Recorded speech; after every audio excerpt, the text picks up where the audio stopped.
I believe that everybody is whole, that they're not broken, they don't need to be fixed. So being able to tap into, what you already have inside of you. Yes. It's not that anybody's going to be giving you anything, or probably even introducing you to something that you've never really been exposed to. It's all in there.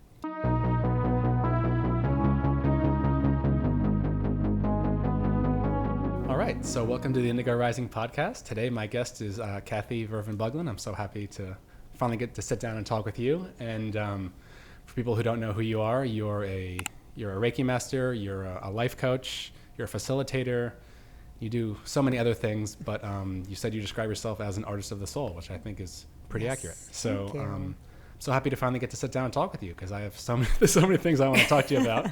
And I think where I want to start is, I just want to start just with you, and just for people who don't know who you are, how you got started with your own healing journey, and where that all began for you and your interest in helping other people with their own healing journeys.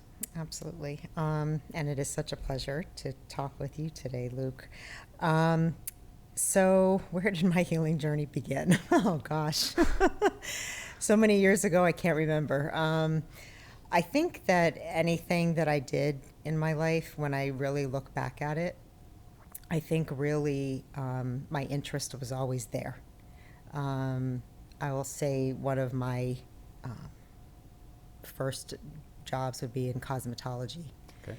And, now that I look back on that, I so enjoyed being with people and talking to them and transforming them in a different sort of a way. Okay. So it was always very close to my heart. Awesome. And as I moved through different things in my own life, one of the things that really became pretty prominent for me was that I was adopted. Okay. And I never really spent any time on that, and then realized how it really had impacted my life and probably a lot of choices that I had made. And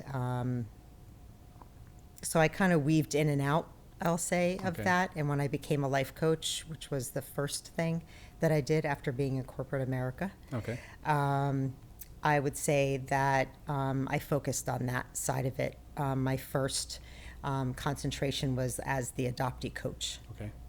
Cool. Yeah. So like using your experiences to help other people. That's awesome. Absolutely. Amazing. All right. So I'm trying to think of where I want to dive into first.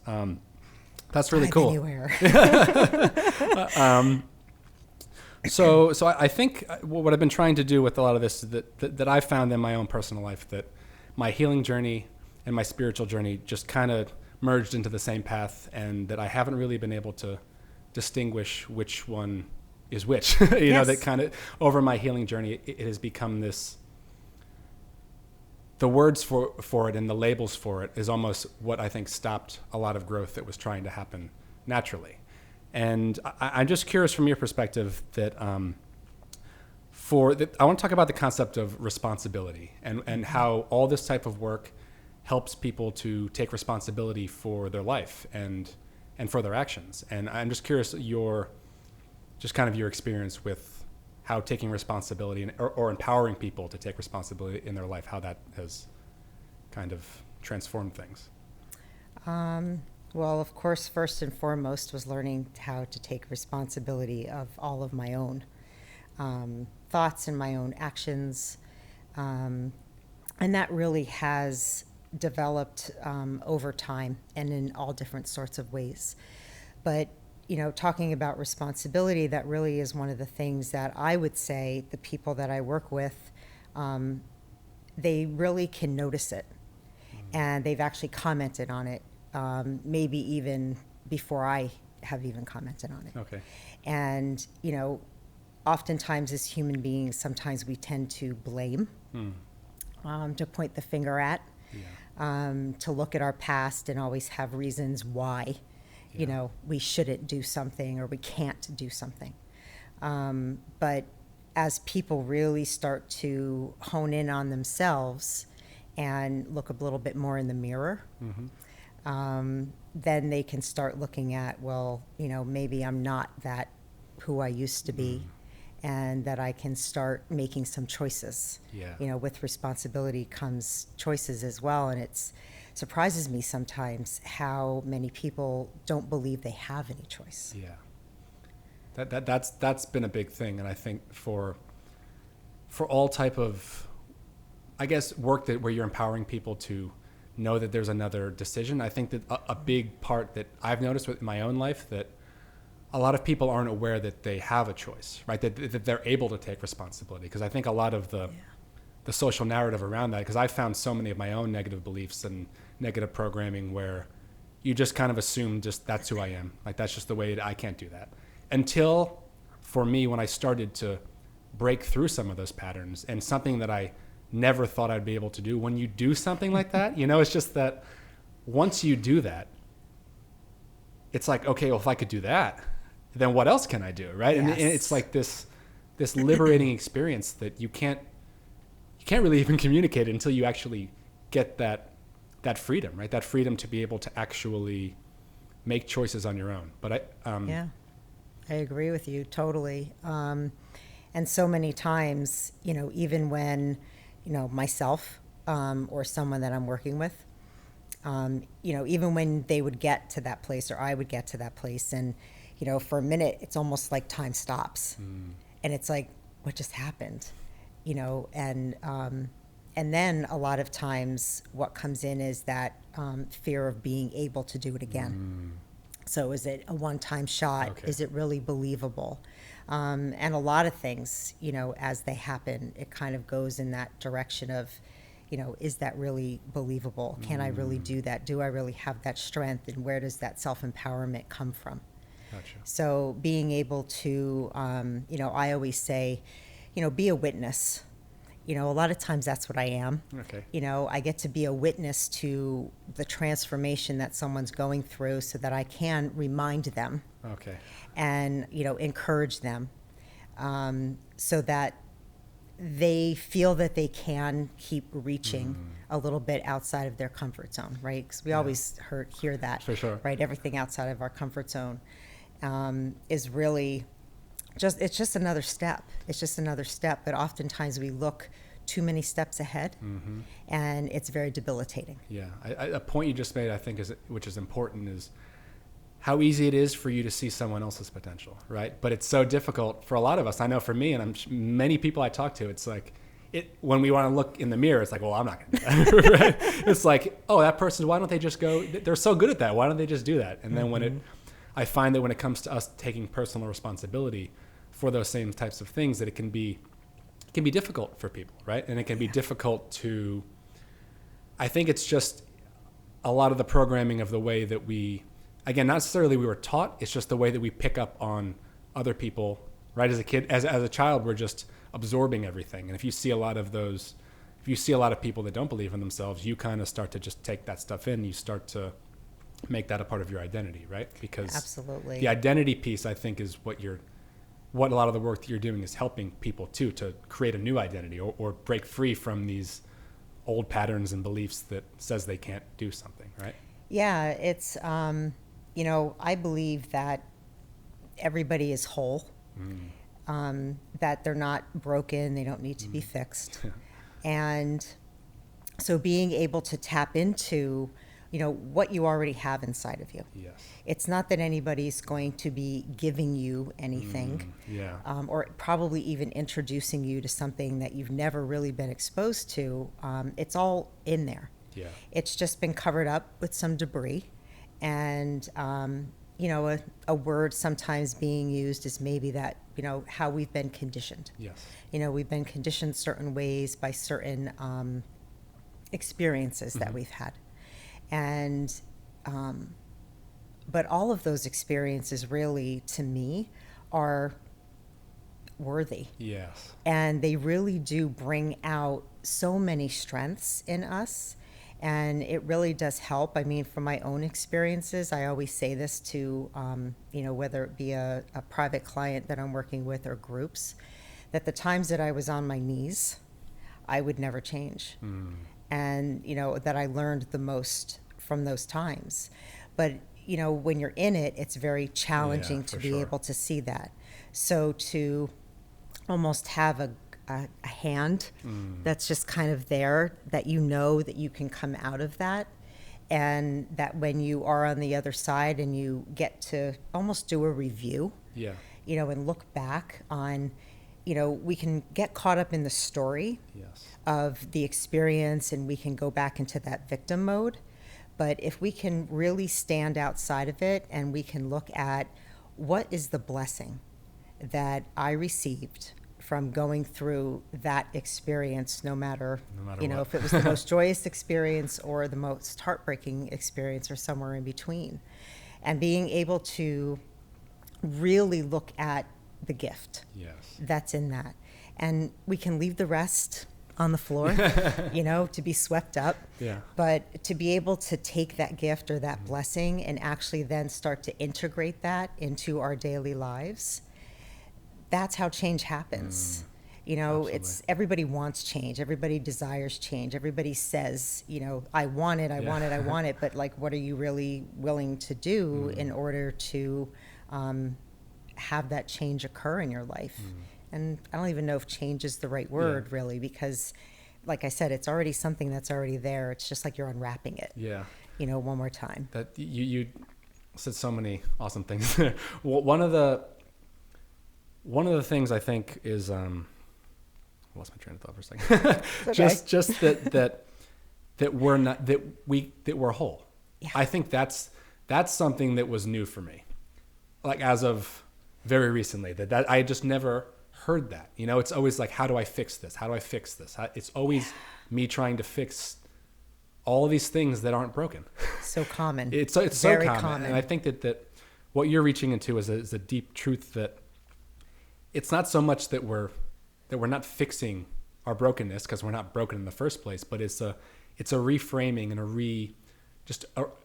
a new perspective on what's already there, and that it's more of a letting go process than an acquisition process. Because I think that that's a big thing in our society, right? That we live in a consumer-driven society that is about more and more and more and more. That we think that our growth and our healing is the same way, right? If I have enough things to add on to here, then I can be whole, right? That then I can be complete, right? That it's coming from that. I look at it like, pretty much like you said, it's a fine tuning. So we are, fine tuning something that's already there. Okay. So, it's like almost taking a piano, right? It's not that it doesn't play. It's not that it doesn't sound beautiful, because it does. And it makes beautiful music. But if we just fine tune a little bit, right? How does that then sound? Or to me, it's more like, how does that feel? Gotcha. So it's really in the feeling of, how do you feel about yourself? For sure. And if you're not feeling a certain way about yourself that makes you comfortable or accepting or exuberant and joyous, then it's just about going in and looking, okay, well, where can I do a little bit of recalibrating or fine tuning in my life? Great. I want to talk more about feeling, because I think that was a big, one of my friends, Michael Pires, I want to give him a shout out. He said something to me. He's an energy healer friend of mine, and one of the first things he said to me the first time I met him was, "How are you feeling today?" And I went right into all of the things that had happened in the past week, and he's like, "That's all great, but how are you feeling?" And I realized that I had never actually considered, how am I feeling in this moment? And I think that kind of goes against the way we're just kind of, the way we all think, right? The way that our society teaches us to think isn't necessarily an acknowledgement of what is happening, what is actually happening in this present moment, right? The actual acknowledgement of, in this moment, I may feel terrible, right? It's like, how are you feeling? Well, all these things have been good. We're not acknowledging, right, that I don't feel great in this moment, and that's okay, right? The permission that's okay, right? Yeah, absolutely. It's so much credit is given to thinking. And there's not a lot of focus on feeling. And if you are feeling, sometimes it's more of something like, oh, well, I'm going to use that against you, sort of thing. And, To me, it's quite the opposite. For me, it's more about feeling, and that everything else falls into place with that. I'm not saying we should shut off our brains sure. at all, but they can work hand in hand together. Your heart and your feelings don't need to be made wrong or bad. For sure. I think that's an important piece, is just the way it's so easy to measure how you can use your brain, right? It's so easy for us to measure the knowledge and measure what you've accomplished with your mind. Yes. But it's very difficult for us as a society, or as in our relationships, to measure how much you're feeling, right? How much you're feeling into a situation.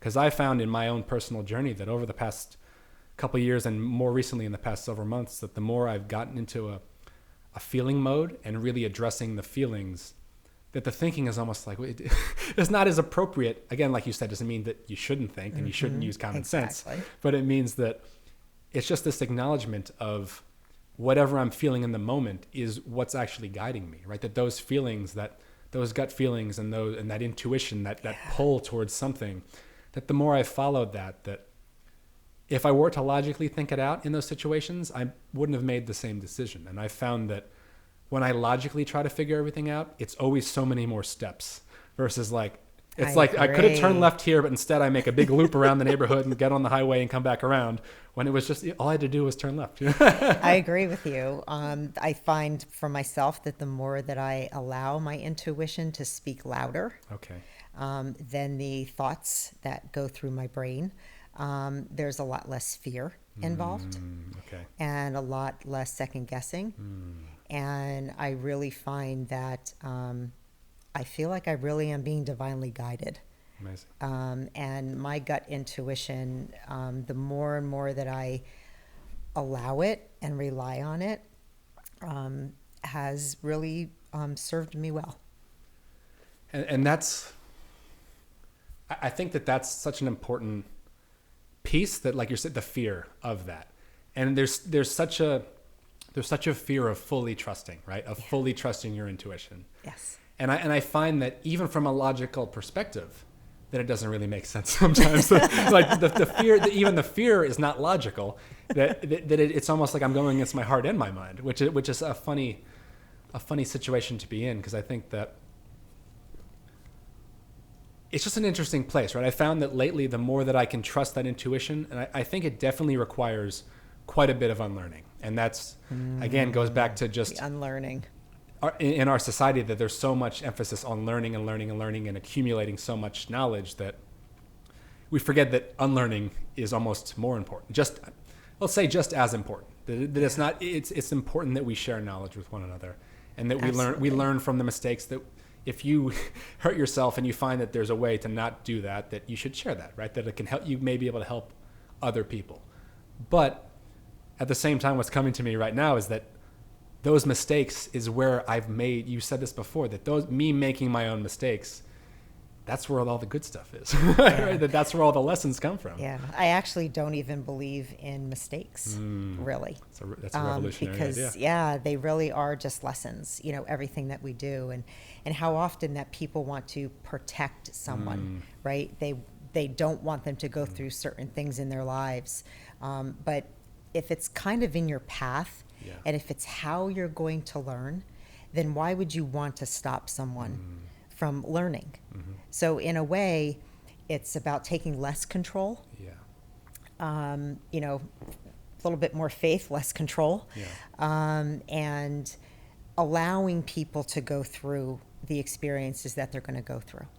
You can still be there for them, to support them and help them and guide them, and but not to protect them so well that they're not experiencing anything.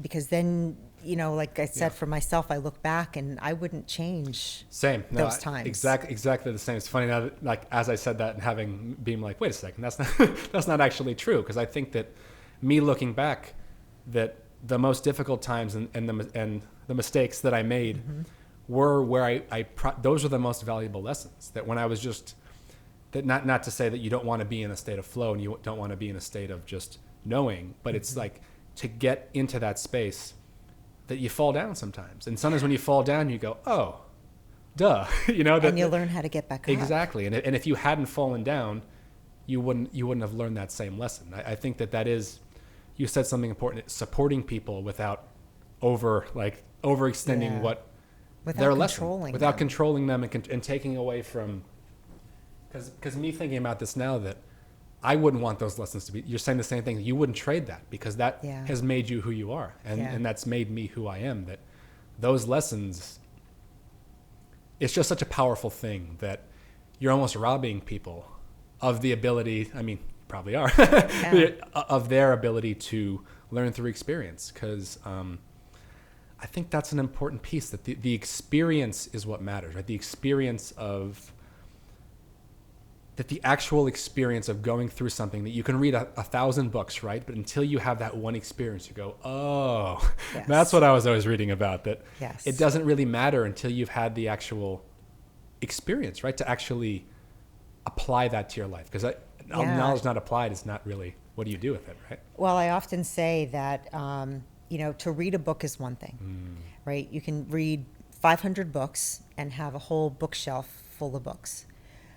But if you didn't apply anything from those books, then what was that reading all about? What was the point, right? So it's not about, reading a book and having to know every single word in the book, or even applying every single item in there. It's just what resonates. And, I could read a book, you could read a book, and different things resonate with us, and we will get amazing experiences just from that. The knowledge that we gain is wonderful. The experiences are wonderful. But then how do we take that out into the world and put that into our day-to-day lives? And, what you said too about experience, well, experience is feeling. Experience, yes, is knowledge, but it's also feeling. And if you take out the experience from anybody, there's no feeling. Yeah. That's powerful. No, that's a very powerful piece, because I think that the feeling piece, that's what life is, and that's the language of the universe, right? The feeling, if you just intellectually know something, you don't really know it. I found that in my life, that's the way that when I actually put it into action, and there's a feeling associated with it, with the experience. When you have the experience and there's that feeling with it, then it means something to you. Because otherwise it's not real, right? It's not actually real unless it applies to your experience, right? And there's passion behind experience. 100%. So somebody could just, stand up and talk about a book, right? And just talk about it, whatever. But it's different when they've actually experienced something. And there's a whole different passion behind that. And, we always talk about, doing what you love, and loving what you do. And, you can just go through a day-to-day and da-da-da-da-da-da-da, or you could really have a lot of feeling and a lot of passion behind that. And I think it really does come out in whatever it is that someone does in this world. And it doesn't matter. I always say that, and this is just something that in coaching that I teach is, no matter what you do, for some people it could be, I'll use my example of walking behind a dog and picking up behind them, should be the exact same thing as driving a Formula One race car. So if you can put the same passion behind anything that you do, then that's how you know. That's for sure a whole different way of living. And that's, I think, what, at the essence of all of these practices and teachings, that's really what we're all after. And that's really what we all, speak for myself, but I think that's what a lot of people want, is that when you're doing something that you feel passionate about, that feeling is something that you wouldn't trade for anything, right? That when you're in that moment, it's just like, yes. And then, but it's quite a shift in perspective for most people. I'll even include myself into that all of life can be that way, that the ups and the downs and the good and the bad, if you want to call it that all of it, you have the opportunity to fully dive in, right? To fully embrace what's happening and what's manifesting, right? Like what is happening, that you have the ability to enjoy it all. Because we're here, we might as well enjoy it, right? And being engaged, fully engaging in your life. And, there's something to learn in all of it. And even in those times where you're supporting someone else when they're going through one of the hardest times in their life, you really learn deep compassion for another human being. And, and to really be there and put all your stuff aside, to be really in that present moment with that person and not thinking about what I did before or what I'm going to do once I leave. And just, it's incredible. It's totally incredible. Amazing. This is all very important stuff. I wanted to get into one of these things I wrote down here that that in our society, I feel that we're constantly comparing ourselves to other people, right? That a big thing is the comparison of when I see someone else do something, right?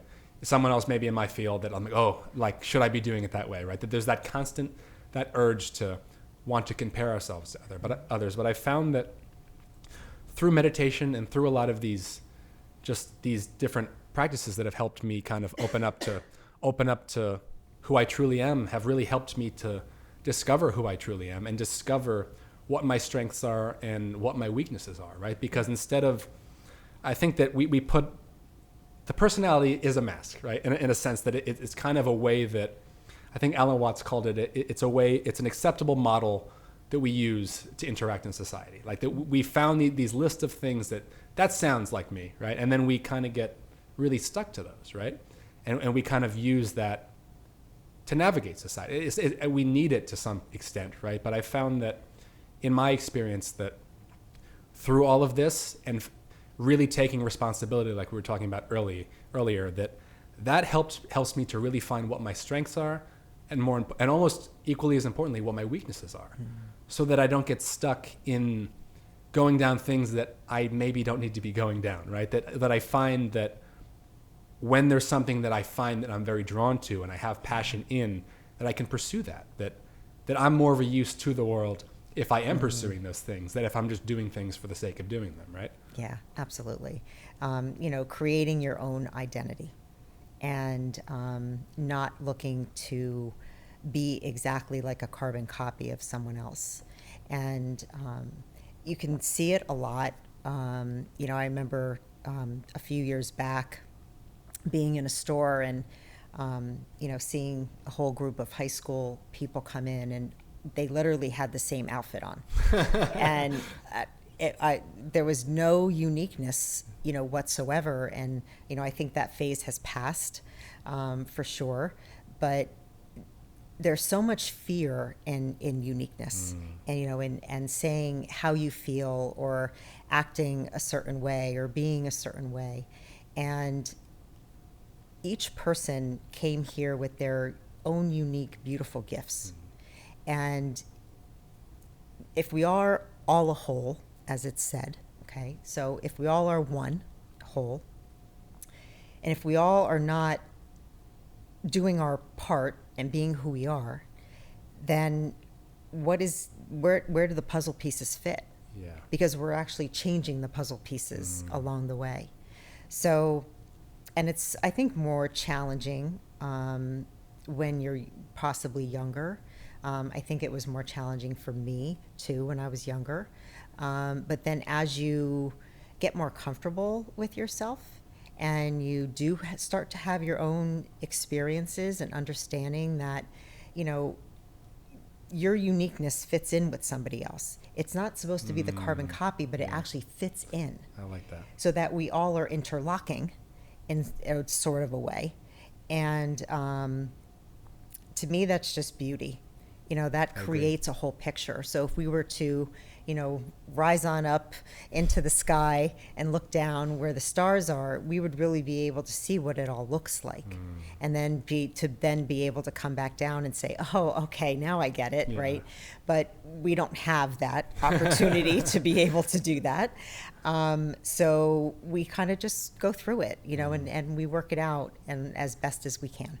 And that's the wonderful thing about it is every day, if we just do the best that we can, then there's nothing wrong with that in the least. Amazing. a few directions I could go with this. That I really like what you're saying at the puzzle piece, that like that the way that we change the world, right, is to be ourselves, right? That's actually the most important thing. Yes. Because I think that a lot of people, myself included, for many years get caught up in, oh, I have to follow these steps. That if I want to get to where that person is, that I have to do exactly what they did. And if I follow all of the steps, then I should also feel the same way that they're feeling, right? And then when I do those things and go through all that's suffering and struggling, it's like, I don't feel any different. You know, that it's still, those models are there to help you, but like as you were saying, it's meant to support you in your own personal, unique journey. Because that wasn't your path. Exactly. You tried to go on somebody else's path. And it's like jumping the line, and going over there and being like, what am I doing here? Because I think that's a big, just for like where we are right now as a society, that I think that this is an important conversation that we need to keep having, that we need to find what's unique about, like for me, finding what's unique about me, you about you, and every person finding what is unique about them, because like you said, we each have our own unique gift. And if you're not using your gift, just because you think that person may have a better life than you and that the grass is greener over there, if you're not using your gift, then you're robbing yourself and the world of that gift. Because I think that's an important piece, that as we try to move forward in a more sustainable and a way that actually helps each other, right? For us to actually start to, I think, foster morality, right? That as we move forward, that we have to start to see how can we, by helping yourself, that you help another person, right? That it's coming together. It is really coming together, as a society, instead of, this one against that one, or anything like that. It's getting rid of all those labels, and really truly using, your uniqueness for this world. And to me, a lot of it does come through feeling, just really feeling into, another person, and having that compassion, and that awareness. Awareness is a big one. This is a big piece. And self-awareness, and just being aware of just awareness in general. And again, this is a practice. And I think it's important to always bring awareness back to the fact that it is a practice, that it's taken me many years to get to where I am now, and it'll take me many more years to get to where I'm going. And that it's all beautiful, right? And that it's all, that it gets, the more you can practice these things, like the more you can practice whatever practice it is that you have, right? For me, meditation has become, in the beginning, it was something that was very difficult, and it seemed like I could never do it. And now it's just a part of my life, right? That the more you do it, and the more you can practice these things. And I'm kind of curious just what some of your practices are that have kind of helped you in your life, and stuff that you use when you get in difficult situations that may be able to help some other people. Mm-hmm. Meditation is definitely an important one. And I do just want to mention that because I do so many meditation circles with people, that, again, it's not about the comparison piece. Like yoga was never really meant to be a physical, sport kind of, but being able to even just sit down for 1 minute for some people is a huge challenge. And to be able to do that and be happy and be accepting of that, and know that, the first time you sit down, no one ever said you had to sit down for an hour. Again, it's got all a little bit misconstrued and a lot of competition, but, 5 minutes, is fine. And if somebody wants to do 30 minutes for them, perfect. So it doesn't really matter, what important. It is that you do. I love walking in nature. A little hard in New Jersey. In the wintertime, I'm not a cold kind of person. But, I really love sometimes even just taking my drum and, going out and just being with the trees. And actually this room. I love this room. This room's amazing. Just for me, it's just coming in this room sometimes and just closing my eyes and just being present, or being in my car and just taking a moment and just being present with where I am, because I don't care who you are. Anybody can get caught up in the world, and there's no going to be perfect 24/7. For sure. So, yeah. That's what you're saying. I think is so important that like you're saying, just 5 minutes, 1 minute to just sit down. Because for me, lately I've been meditating for an hour just because that's what calls to me now. Yes. But in the beginning, when I sat down for 5 minutes, that was the biggest accomplishment in my whole life. The first time I was like, oh my God, I did it. Yeah. I sat down, I meditated. Fantastic. And it felt so amazing. I was like, because for so long I said, I can't meditate. I can't even sit still for 5 minutes. And then I sat still for 5 minutes. I was like, well, I can't say it anymore. Now my story's changed, right? Yeah. Yeah. The self-talk. Absolutely. The self-talk of, the I can'ts. I always tell people, please take certain words out of your vocabulary and be very aware, even for myself, be very aware of what I'm saying, because it really does manifest. It's crazy that until you start to bring your attention to it, how much a lot of us say those words all day long. It's because if it's just a repetitive thought, you don't really notice it sometimes, right? And then all of a sudden, and once you start to notice it and you see it come up 50 or 100 or 200 times in one day, you go, oh my God. Because Yes. I've been doing that hundreds of times a day, that I've been practicing I can't, right? Yes. That I've been an active practicer of I can't. Yes. And it was pretty eye-opening for me. Even for me, I've been with NET that I've had in my life that helped me with a lot of my negative programming. Even with all of that stuff, it's funny how much awareness I still didn't have about how much all day long. Like we're bringing back to what I said earlier, that it's so easy to see it in another person, right? Yes. But for me, I'm fine. Yes. I don't have any of those negative programming. Yeah, I know and we that. all do. So, yeah, and sometimes, for some people, depending on, how you work best, right? For some people, it's they can recognize it and they log it right up here. And for other people, it may be needing to write it down. Yeah. So every time in a day they say it, they write it down. And then at the end of the day, they look back and they're like, this is not possible. Yeah. I could not have said it this many times. And it's like, so it's great because it kind of puts it right here in the black and white right in front of you. So, and sometimes that's a learning. It's just how you learn best is always go For sure. with what's best for you. And that's important too, for us to honor that, and acknowledge that whatever works for you, right? Yeah. If you hate writing and you like typing it out on your phone, do that. If you love to type on a keyboard, great. If you like to walk in nature, whatever it is that you're drawn to, I find that it's so important that how I found for myself for a long time, always saying, I don't have time for that. I don't have time to meditate. But I had 6 hours to sit here and just fiddle through the internet and just, what I'm saying? It's funny that I had time for those things. Yeah. But for me to say that I didn't have 10 minutes to sit still, it's just not true.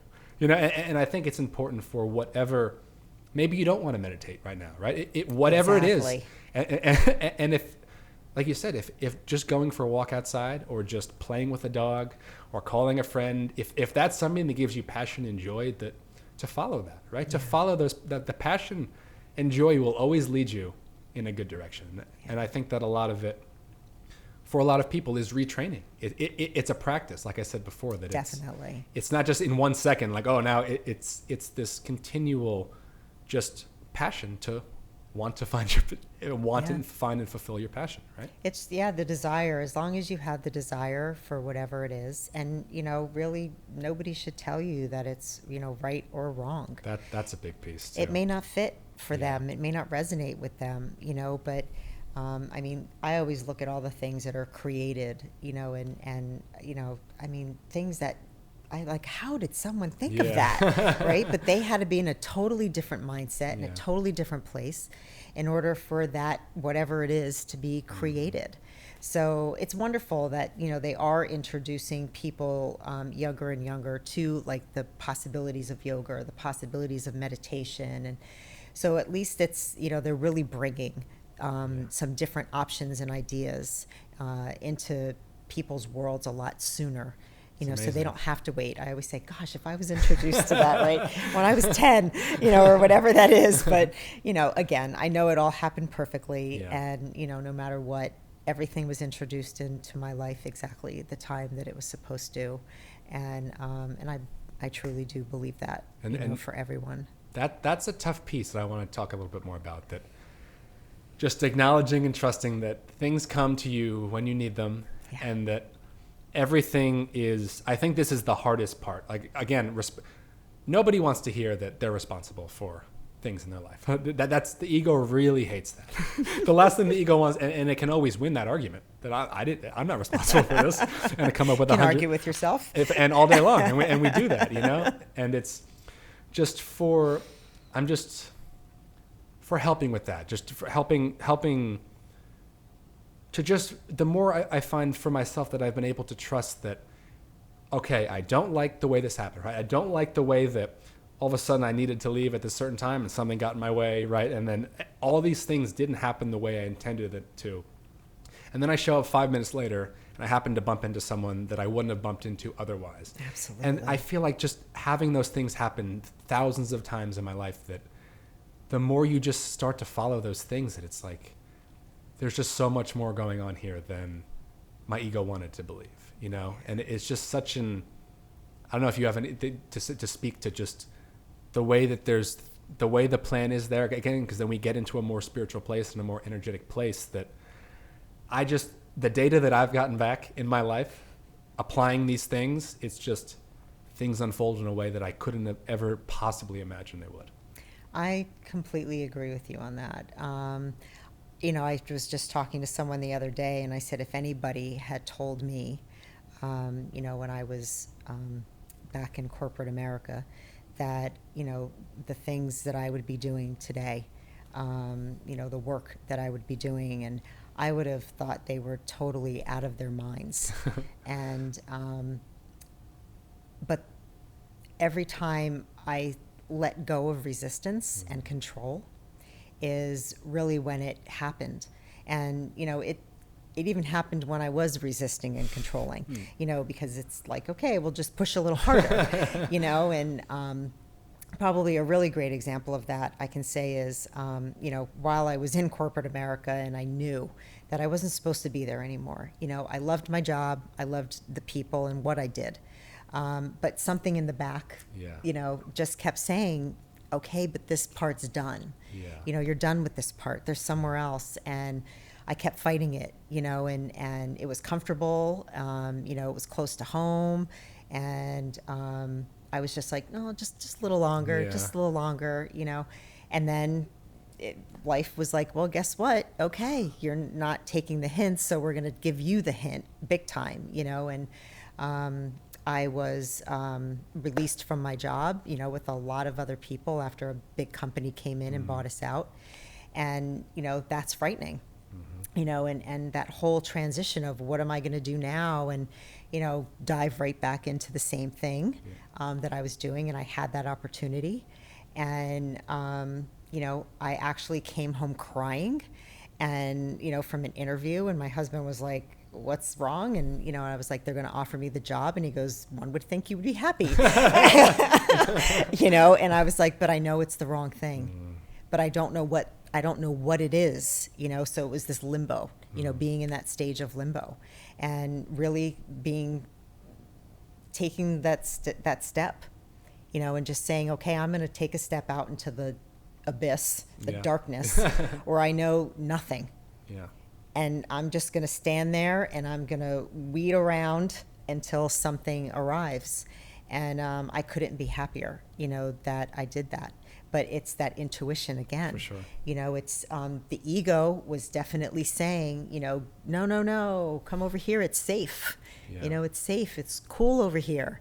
But something else was just pulling, and it got to the point where I could not listen any longer. So, to me, anybody who is,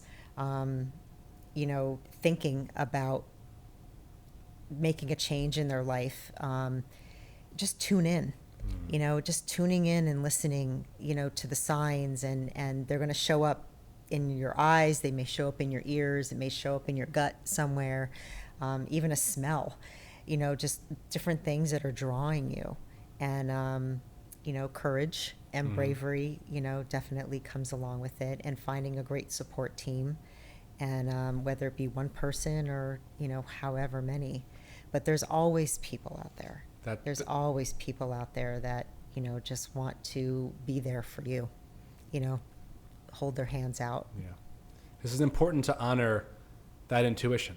Because again, there's nothing wrong. It's not like either one is the right or wrong decision. You have to honor because some people do work great in corporate America, and some people and I are love so corporate America. Trust me, I loved it. I loved every minute of it when I was there. I really did, but it just didn't fit me anymore. And that's the important piece there is, Yeah. is honoring that part of you that says, you know what, it was amazing, and it doesn't take away from your time there. It's just It that doesn't. something new was calling to you, right? Yeah. That there was a next step, and I think that's a tough piece, because when you step out of your comfort zone, it's going to be a little scary.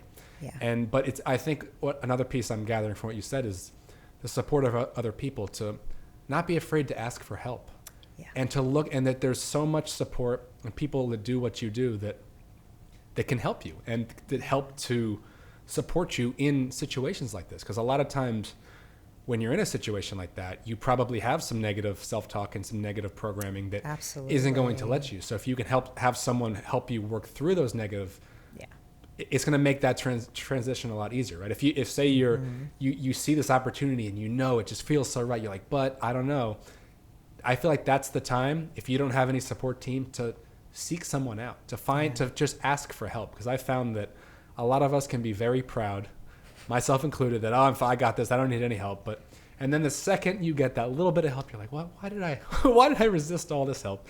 There's all these people around me that were trying to help me, and I was being too proud. And I think that's it's important to always just acknowledge that there's plenty of help if you just ask for it. There always is, and I say that everything I've learned throughout my life has always come around to help me. Everything I learned in every job that I've ever had, every career that I've ever had, has always helped, or it helps me help someone else, in those experiences. So there's always people out there, and again, use your gut. If it doesn't feel right with somebody, it's okay to say that it doesn't feel right? We're not always meant to match together. So, whoever it is that you choose to work with or to support you or just to have a serious conversation with, it could be as simple as that. For sure. Just knowing that the trust is big. For me, trust is huge. Yeah. And, if you're going to talk with someone and share really personal things, and, knowing that they're going to hold that in confidence for you, and you never take that lightly. Yeah. Never take that lightly. And I think that's important, where for that type of thing, that to ask friends, right? To ask people that you can trust, right? Mm-hmm. People that you do trust, to ask around, right? But and do what actually feels right for you. Because I found that all of those types of decisions, finding people that can help me, it usually always came through a friend. Like, oh, you should really. I had this amazing experience. Because I think that's the way we can that we kind of help each other, right? That when I've had a transformational experience, I want to tell the people closest to me, right? And I think we tend to do that, right? Yeah, absolutely. That when we have a transformational experience, you want to share that with the people you love and the people around you, and that a lot of times it helps them, right? Yeah. That then they take your word seriously, and that if it was able to help you, that it's important to honor those things, right? Yeah. And to have that recommendation. And sometimes you do need to keep it to yourself for a while too. For sure. Just so you can integrate what happened, or think about what happened, or understand it a little bit more, because sometimes we're so quick to share things that we haven't really landed inside of our bodies, that we go off and start saying something, and the minute that somebody doesn't agree with us, we shut down.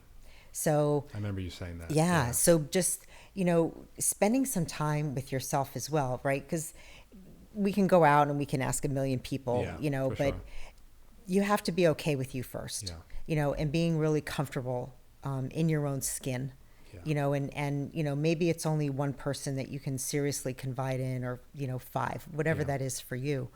But, and understanding and accepting that if someone doesn't understand what you're talking about or accept what you're talking about, it's okay too. It doesn't make what you did or or how you feel wrong. That's really powerful, because I think that for me, I found that it's important for us to acknowledge and honor that we all have slightly different tastes and we all have slightly different beliefs. Thank and we goodness. all, thank goodness. Exactly. How boring would it be if we're all exactly the same, right? Exactly. So, but I think that it's doesn't take away from the fact that you can have a very strong community of people that you don't agree with on everything with. And I think that how beautiful and amazing that is. Yes. Because I think that it's just because you might not see eye to eye with someone, like you're saying, it doesn't take away from that experience you've had. Yeah. That feeling, that experience, when you've had that, that's something that no one can take away from you. So it's important for us to not give those away.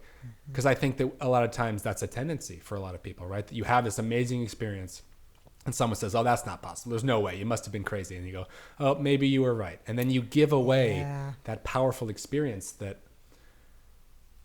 that's something that no one can take away from you unless you give it away, right? That you still have to, you're still making that decision to say, you're right.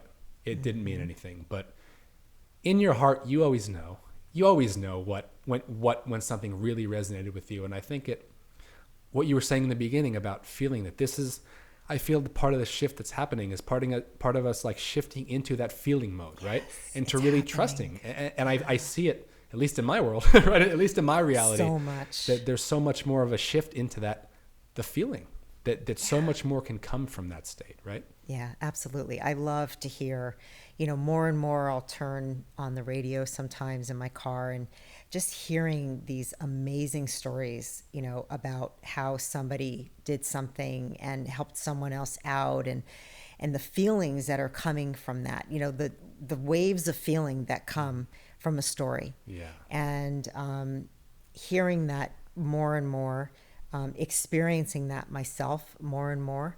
And, just my everyday life as well as my work. I challenge in calling it work because, I always say I'll never retire because I love what I do and I don't see it as that, but I haven't come up with a word for it yet. But I really do believe that there is an enormous shift going on. And just like the words that we use, and if we keep using those negative words over and over, that's what we're going to see, hear, and feel. But if we start using the positive words, then that is what comes into our lives. So I do believe that the more and more that, we just make that little bit of a shift one way or another towards the positive, that we will start to notice how much is really going on in this world. So I think I remember it's coming back around to something that I wanted to say, that I remembered from earlier that I wanted to say is as you do this type of work, right, and as you become more self-aware and as you become, you act more on your passion and you're in a state of joy more often, it's become very clear to me that you can't hurt someone else without hurting yourself.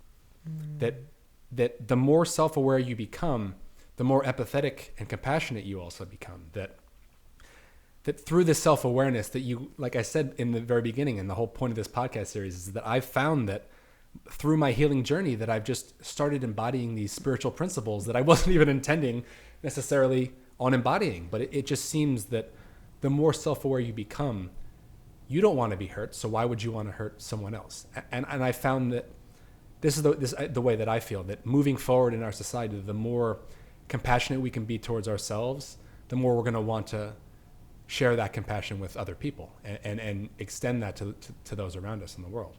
Absolutely. And, it is a mirror for sure. But we also have to, to me, remember that how I feel a lot of times may not come across to another person. Yes. So, and somewhere in between, it gets mucked up in there. And so, we also can't take responsibility for how someone else feels because they are coming from their own perspective and their own experiences in life. And a lot of times we don't really know where that person has been or what they've experienced or why they're looking through a certain color filter, that they are. For sure. So, as long as you know that you're truly coming from a place of honor or respect or compassion or coming from your heart, how it lands, sometimes we just have no responsibility over that. We can only do the best that we can. And, I often say, like, I might be looking through blue glasses and the person might be looking through pink, and we're just, no matter what we do, we're not going to see eye to eye on something. but that I could also honor and respect how that person feels and not Yeah. make it come in between. Gotcha. Yeah, because that's reminded me of something that Sadhguru actually said, which was that he always asked the question, have you ever experienced anything outside of yourself? Because everything that we experience, it's still something that's happening within through our filter. And it's going through our filter. And First. that I think it becomes difficult because we can all agree, like we all see this chair, right? We see these things out there, right? So we assume that we're all looking at exactly the same thing. And we're all having exactly the same experience. Yeah. If we're all here in this room, I go, this room's amazing. Someone else might say, you know what I'm saying? That it's important, I think, for us to, like you're saying, bring awareness to that. That is, if you're living in your truth and you're doing what you know is right, that if you don't necessarily get that feedback immediately from someone else that doesn't see that with you at the same time, that it doesn't take away from what you're feeling in your heart and what your intuition is guiding you to do. Yeah, just not taking it away from my own experience, your own experience, because then that's where we get confused sometimes sure. about now, well, I have to change. Yeah. And, if you're constantly being asked to change, well, I'm trying to please that person, and then I'm trying to please that person and that person. I don't know who I then become. Yes. And I lose myself. So, that's the only place where it can get a little bit tricky. So really standing in your own truth and understanding and knowing who you are. Yeah. And I think that a lot of this stuff, again, we were talking about before about practices and practicing and doing these things. Because I think that meditation it's such a great practice, because for me in the beginning, I didn't understand the point of it. I was like, well, I'm basically meditating, right? I was like, for the longest time, I'm like, I don't meditate, but I basically meditate. Until I actually sat down and finally sat there. And then when you were just watching these thoughts and just all these things coming through, I just didn't have the awareness until I did that, right? That until you actually see it, that it's still just talk, right? That it's still, going back to what you said, that the experience, until you have a feeling behind it. Because in the beginning, I wasn't super pumped about it. I was like, oh, fine, I'll sit down. If I really have to, I'll sit there and meditate. Okay, fine. But then as you do it, it just becomes such a fun thing now. It's like, what can I observe about myself today? Like, what am I not being aware of today? And it just leads you to so many places that I feel that you can't get to otherwise, right? Unless because no one else can sit there for you. Right. Or do whatever it is. Whatever it right? is, for Go sure. on a hike or whatever that thing is for you. For sure. And maybe there's many that you do. But however you can quiet your mind, however you can best That's an important piece to tune in. clarify, for sure. Yeah, tune into your own self. Yeah. Get outside of, the chaos sometimes that's going on around us. And, and recently even learning how to tune out even in the chaos. Yeah. Even in the middle of the most hectic whatever it is going on, and just stopping for a moment, and just like, wait, what am I doing? Where am I? Let me get me back to my center. Yeah. Am I getting too caught up in everything that's going on and doing or saying things that aren't me? Yeah. And it's interesting too, because you can feel, there's a definite feel of when you're out of balance, right? And I think this is what I think I was trying to get at, that the more you can practice and see the difference of, okay, I feel centered, I'm in my passion, and then feel yourself when, oh God, what was I just doing for the past 4 hours? When the more I feel like you can watch it happen and go back and forth, that it's just, again, it's a practice that everybody has had that moment when they're doing whatever it is they do that they love, and it's just like, yes, like this is it. Time just disappears. It disappears. It doesn't. There's nothing matters, and you're just fully present. And I think that a lot of us jump right to, well, how do I feel it all the time, right? So it's like, but it takes practice. Again, I'm going to keep using this word practice, because I found that if you can just focus on whatever it is that you're passionate about, that it starts to bleed into all other aspects of your life. It does. And it's not just this like, how do I have it all right now? It's, there's that want of, I need this all of it or nothing, The state of being, just being. Yeah. No matter what it is, and that present moment of that and then replicating it, Yes. right? But it's true. It doesn't have to all happen tomorrow. Yeah. And I think with spirituality, that's something that I see that comes up that's pretty challenging.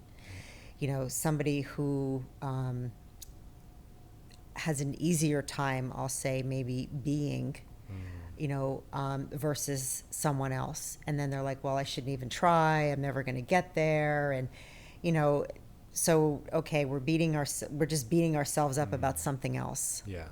So, you know, and a lot of times I think in, I guess no matter what community it probably is that you're in, and if the comparison piece keeps coming up, we can get really lost in that.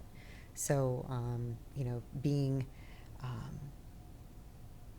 happy in every moment and content, knowing that you will get exactly everything.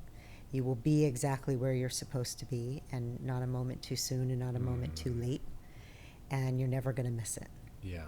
You're never going to miss it. That's been a very powerful teaching that has come through for me recently, that you're exactly where you should be. And I think that is quite possibly the most difficult lesson for all of us to learn. But I find when you are where you are, right, wherever you are right now, that's where you are. Yeah. And I think that there's such a resistance against, well, I should be somewhere else. But you're not. And you're not supposed to be. You're not supposed to be. And I think that's such just me speaking from my personal experience, that has been a very difficult piece. And I imagine for a lot of other people. But I find the more that I just accept that right now I'm sitting in this chair having a conversation with you, which is exactly where I'm supposed to be, right? And how beautiful is that, right? And how amazing and wonderful it is that if I leave and I'm stuck in traffic for 2 hours, that's exactly where I was supposed to be. Exactly. And neither one was more important than the other. And I think that's the putting importance on other things versus other things, that I think is where a lot of the not enjoying all of life, that these moments are the best and the rest of them, they suck. You know, that we're always looking for the next best thing. The next best thing, that again, if life is this wave, that it's the whole ride. Yeah. And on a roller coaster, though, the going up is just as fun as the going down and the going back up. That it's all fun. And keep your hands up during all of it. And it's just we've gotten to some good stuff. I want to start to wrap it up a little bit. I think one of the last things I want to ask you is just that through all of the amazing work that you've done, I'm sure you've seen a lot of amazing. I'm positive you've seen a lot of amazing transformations and just beautiful things that you probably have never imagined you would see in your life. And if there's just something that you feel the need that you've learned, that if there's an important piece that you see time and time again that you'd like to share, I invite you to do that. Okay. I know. A lot of things. A lot of things. Yeah. When wow, that's such a loaded question. The human spirit never ceases to amaze me. And I always hope that I will continue to be surprised and amazed and humbled by the trust, I would say, that people have placed, and their courage to go deep. Yeah. The courage to go deep, to really work through the things in their lives that come up that are the most challenging for them to look at when they're ready. Yeah. You know, a lot easier sometimes to deny or to pretend it isn't there or it's not happening. But when the time comes that they are ready, and how they really surrender.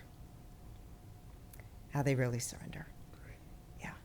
Thank you so much. I just want to acknowledge you for the work you do, and you've helped me so much in my life. And I just want to really just acknowledge you for the space that you create for people to really transform their lives, because it's such important work, and it's the most important thing to be able to support people and create that space for them, to allow them, to give them the opportunity that they may have never seen before, had you not facilitated that with them and shown them that there's a new possibility, because that really is what's changing the world. And I just want to thank you for that. And thank you so much for sitting down with me.